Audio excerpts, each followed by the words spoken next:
नमस्कार मंडळी. आजच्या दुपारच्या जेवणाला बघा डबल बीची भाजी केली. शेंगा, डबल बीचं शेंगा म्हणतात त्याला. तुमच्याकडे काय म्हणतात मला नक्की सांगा कमेंटमध्ये. आणखी बघा ही सकाळी मी बटाट्याचे पराठे केले. 4-5 बटाटे शिजवले आणि आलं लसूण मिरची पेस्ट केली आणि फोडणीला घातली. जिरं मोहरी फोडणीला घालून पेस्ट घातली. आणखी मिक्स करून घेतलं मीठ घालून.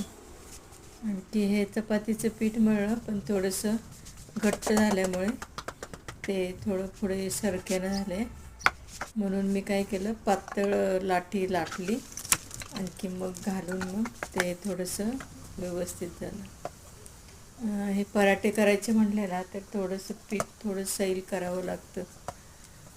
जास्त पण नाही, पण हे बटाट्याचं सारण घालायचं म्हटल्यानंतर म्हणून मी लाटी थोडीशी पातळ केली.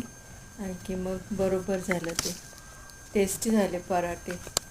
बघा तुम्ही पण एकदा नक्की करून बघा. हे असे पराठे मुलांना खूप आवडतात आणि डब्याला पण द्यायला सोपे आहेत.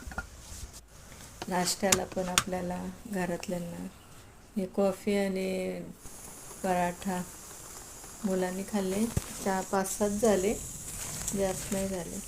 ही भाजी बघा मी निवडून घेतली. आणखी जिरं मोहरी कढीपत्ता कांदा टमाटा सर्व घालून मी फ्राय केलेले आणि हे पावडरी मसाले घातलेले सर्व. आणखी भाजी मी एकदम छान टेस्टी झाली. ही पण भाजी ना ही लगेच शिजते.